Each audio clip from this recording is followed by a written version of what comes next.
to make things a little bit more regular and a little bit more fresh. But at any rate, I like to edit them a little bit so that, in case I say something really, really stupid, we can pull it out.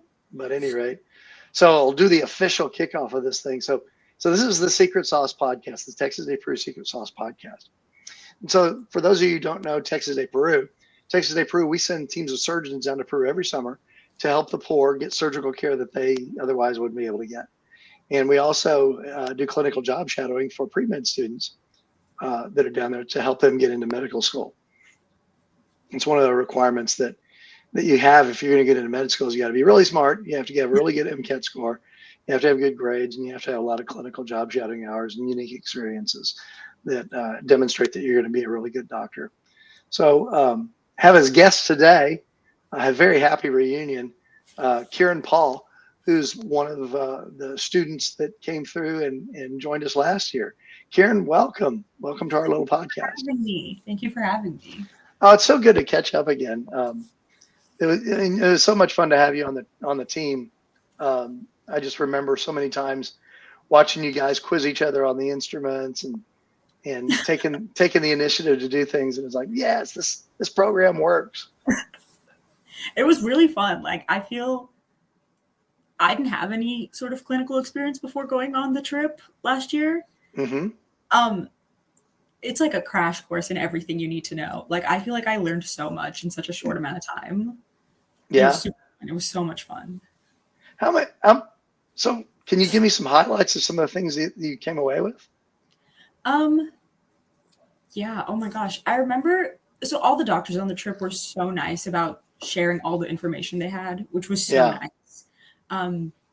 Everyone had a different story to share, which was what I took away. Everyone had a different path on how they became a doctor, how they got into medicine.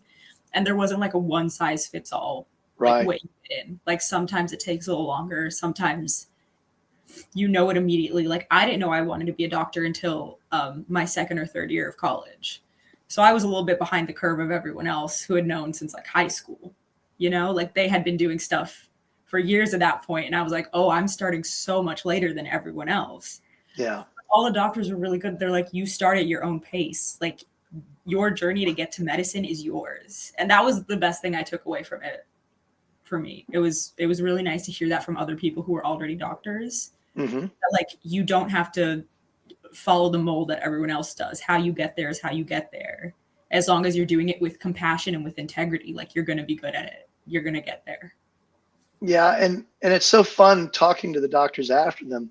Some of the feedback that I get from them is they absolutely loved working with you guys. And the big thing that they kept saying over and over again, they think they're making better doctors or helping some people become better doctors. And they also,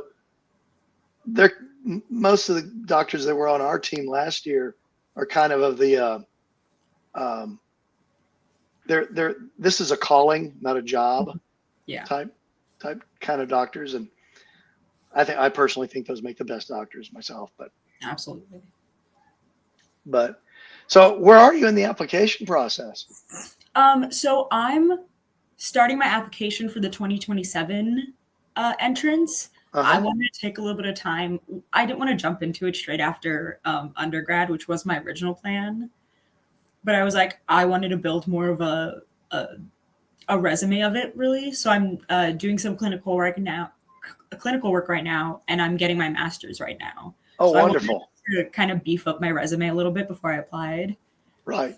It is nice to know that the MCAT and everything is already done, so I don't have to worry about that right now, which is the best part for me. So I can really just focus on like getting really good grades. And I work as a ophthalmologist technician for an ophthalmologist office.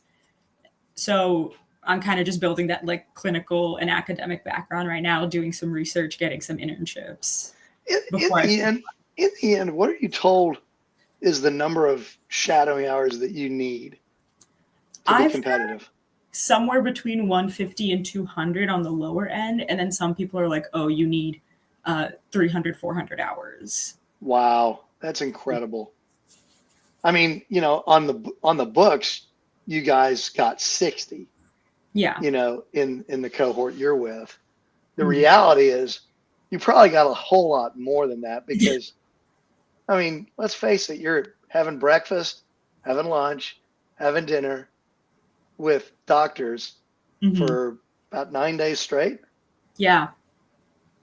Yeah. And those dinners were so, one, insightful, but also so nice to just, it felt very close. Like, it felt like you could ask any questions during those dinners. Yeah. I were one of my favorite parts of the whole trip, were those dinners and just like getting to talk to everybody in a much more relaxed environment. I know when we were in the clinic, it's like we all have stuff to do, so questions are sometimes hard to answer if everyone's busy. So it's really nice to have that downtime at the end of the day and pick their brains really about the questions I had about the medical process and how they got into medical school. They were just really nice to feel like it just felt like a very close little community when we had those dinners. Well, that's great to know. I always enjoy those dinners because, you're a little tired, but everybody's having a good time and reflecting on what some of the things that have been happening during the day. But I'm so glad that y'all got so much out of that. And I'm so glad that the doctors are so open with their time and their willingness to share. So I can't remember about how many office visits did you get to observe, and how many surgeries did you end up observing? I think it was like 2 or 3 a day I'd see. We all tried to split them up as evenly as we could. Yeah. So like everyone got to go see some a day. So I think I probably got to see somewhere between like 6 to 10. Yeah. Like ballpark. But we also like sometimes more than one of us would go in just to watch. Like one person would help and the other person would watch. Gotcha. So we saw a good majority of them. Yeah. How about the procedures? Same with the procedures, yeah. And getting to be hands-on in those was by far the coolest experience. Those were awesome. And then it felt very like, I don't want to say empowering, but like reassuring that like you're on the right track when you're in the room with the doctor during the procedure and they're like, you're doing a great job, like keep going. It's like very reassuring to hear. And it was by far the coolest thing I've ever seen. I don't think I've seen procedures like that since.